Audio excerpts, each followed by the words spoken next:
Hey guys, welcome back to my channel study with Jyoti.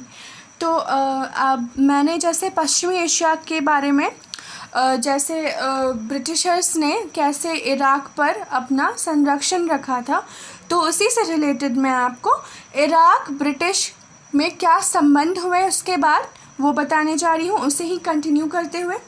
तो चलिए देखते हैं। तो इराक़ ब्रिटिश संबंध 1922 ईस्वी में पुनः एक भयानक विद्रोह हो गया और वास्तव में इसकी इराकी देशभक्त ब्रिटिश संरक्षण से मुक्ति पाना चाहते थे। तो 1922 ईस्वी में क्या होता है कि पुनः एक भयानक विद्रोह हो जाता है और इराकी देशभक्त जितने भी रहते हैं वो ब्रिटिश संरक्षण से मुक्ति पाना चाहते थे। विद्रोह की भावना से बचने के लिए ब्रिटेन भी इराक़ के प्रति नई नीति अपनाना चाहता था। जिस तरह विद्रोह की भावना इराक़ में बढ़ रही थी, उसे देखते हुए ब्रिटेन जो था वो भी इराक़ के साथ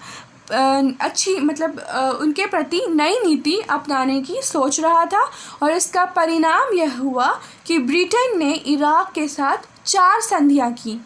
तो ब्रिटेन ने अपने संरक्षण के दौरान इराक़ से 4 संधियां की और इनके द्वारा अंततः इराक़ पर ब्रिटिश प्रभुत्व की समाप्ति हो जाती है। 1930 ईस्वी का जो संधि होती है, उसके बाद ब्रिटिशर्स जो रहते हैं वो इराक़ से अपना संरक्षण हटा लेते हैं।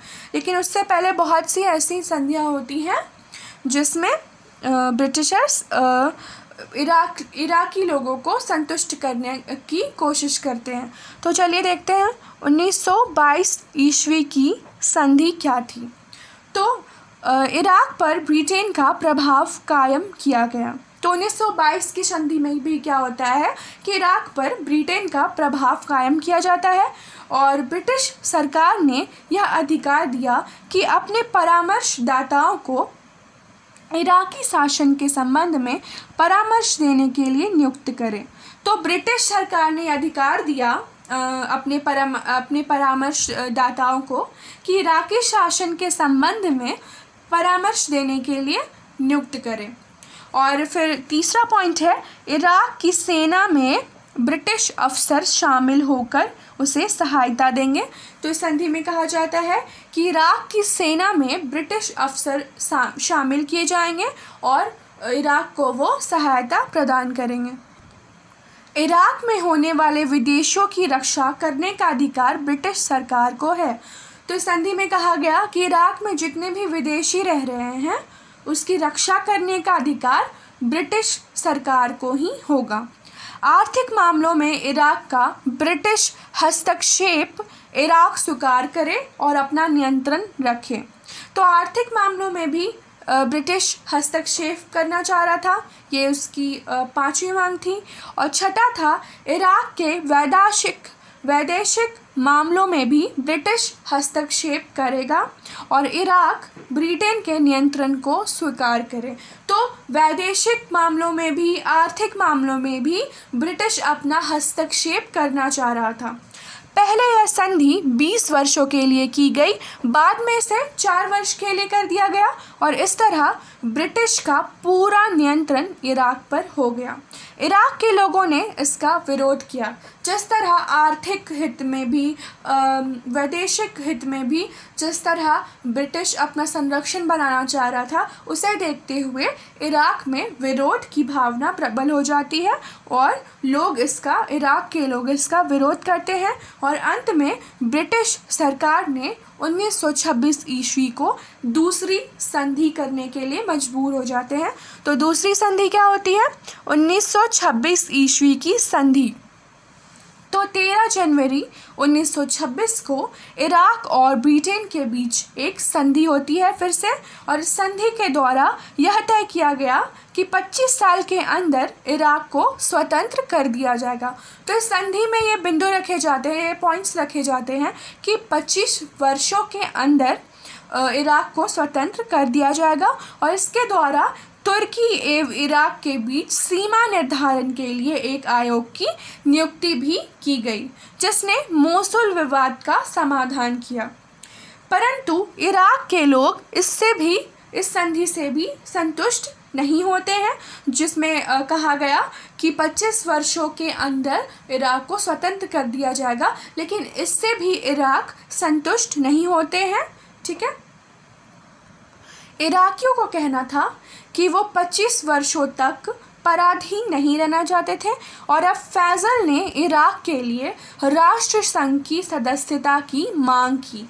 जिस तरह मांगे इराकियों की बढ़ती जा रही थी, वो इन संधियों से खुश नहीं थे, और इसी को देखते हुए फैज़ल जिसका राज्यारोहण किया गया था इराक में ब्रिटिशर्स द्वारा, उसने भी एक मांग रख दी कि राष्ट्र संघ की सदस्यता इराक को वो दे दे। अतः पुनः एक नई संधि की आवश्यकता हो गई। तो जिस तरह 1926 ईस्वी की संधि भी इराक के लोगों को संतुष्ट नहीं कर पाती है, और वो राष्ट्र संघ में सदस्यता की मांग करते हैं, तो उसे देखते हुए 1927 ईस्वी में भी एक संधि की जाती है। तो इसे हम देखेंगे। तो सन 1927 की संधि 14 दिसंबर 1927 में ये तीसरी संधि थी ब्रिटेन और इराक में। ब्रिटिश सरकार ने इराक की सदस्यता के संबंध में अनियमितता दिखलाई, मतलब वो चाह नहीं रहे थे कि इराक को सदस्यता मिले राष्ट्र संघ की, और यह कहा कि 1928 ईस्वी तक वह इस सदस्यता की चर्चा नहीं करेगा। पर उसने कहा कि अगर इराक में सब शांतिपूर्ण तरीके से चलता रहा, लेकिन जैसे ब्रिटिशर्स ने कहा, उन्होंने कंडीशन रखा कि अगर इराक में शांतिपूर्ण तरीके से सब चलने लगा तो 1932 ईस्वी में इराक को राष्ट्र संघ की सदस्यता ज़रूर दे दी जाएगी। लेकिन इस संधि को ठुकरा दिया गया। लेकिन फिर इराक द्वारा इस संधि को ठुकरा दिया जाता है, और इस तरह इराक का राजनीतिक वातावरण जो होता है राजनीतिक, वो और दूषित हो जाता है और हिंसक हो जाता है। ब्रिटिश सरकार ने आश्वासन दिया कि 1932 ईस्वी तक इराक के राष्ट्र संघ की सदस्यता प्रदान कर दी जाएगी, और इस घोषणा के बाद इराक में थोड़ी शांति कायम की जाती है। 1930 ईस्वी की संधि, तो 1927 ईस्वी में भी वो नहीं मानते हैं इराक, तो इसी तरह 1930 ईस्वी में भी एक संधि की जाती है, और ये उनकी आखिरी संधि रहती है। 30 जून 1930 को संधि हो गई, और 1932 ईस्वी में इराक को राष्ट्र संघ का सदस्य भी बना दिया जाता है, और इसकी पहली धारा विदेश नीति से संबंधित थी। इसमें यह कहा गया कि विदेश नीति के परिचालन में दोनों अपने अपने देश से संबंधित बातों पर एक दूसरे से परामर्श लेंगे। तो इस तरह ये कहा जाता है कि ब्रिटिश और इराक के जितने भी लोग हैं जो राजनीति में है, तो वो एक दूसरे से सलाह परामर्श लेंगे, और उसके बाद किसी भी ऐसी बात का निर्णय करेंगे, और कोई भी ऐसी बात नहीं करेंगे जिससे वे किसी कठिनाई में आए। तो इस 1930 ईस्वी की संधि का पहला प्राविधान यही था। दूसरा था ब्रिटिश को हबीनिया, जो बगदाद के पश्चिम में है और श्वेता बसरा के पास है, में अपने हवाई अड्डे बनाने का अधिकार होगा।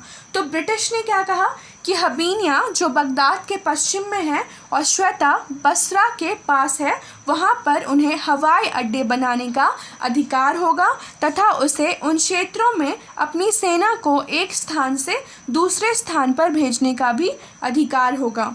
चौथा पॉइंट था, युद्ध में इराक हर प्रकार की सहायता ब्रिटेन को देगा, और इसमें कहा गया कि हर प्रकार की सहायता अगर ब्रिटेन को ज़रूरत पड़ती है तो इराक उसे देगा, और इराक में ब्रिटेन राजदूत की स्थिति अन्य देशों के राजदूत से विशेष होगी। तो जिस तरह इराक में अन्य राजदूतों की जो स्थिति रहती है उससे कई ज़्यादा अच्छी और विशेष ब्रिटेन राजदूत की स्थिति रहनी चाहिए। इराक अपनी सेना के प्रशिक्षण के लिए ब्रिटेन की सहायता लेगा, और इराक को ये कहा गया कि वो अपनी सेना का जब प्रशिक्षण करे तो उसके लिए ब्रिटेन की सहायता उसे लेना आवश्यक होगा।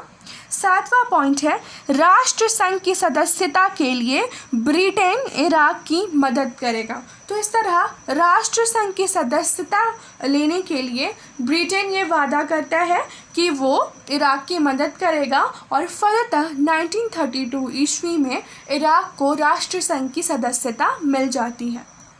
ब्रिटिश सेना यदि इराक में हथियारों की आवश्यकता महसूस करेगी तो वह अपने अधीनस्थ भूखंडों और करों के ज़रिए इसका प्रबंध कर लेगी।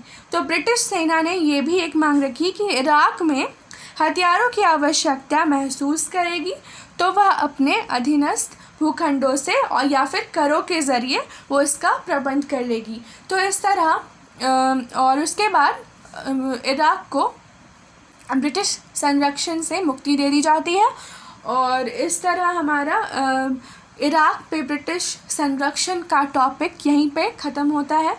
तो अगर आपको मेरा वीडियो पसंद आया तो इसे लाइक एंड शेयर करना बिल्कुल ना भूलें और अगर आपने अभी तक मेरे चैनल को सब्सक्राइब नहीं किया है तो ज़रूर सब्सक्राइब कर लें ताकि आपको आने वाले वीडियोस के बारे में नोटिफिकेशन मिल जाए और आप उसे अच्छे से देख लें। Thank you.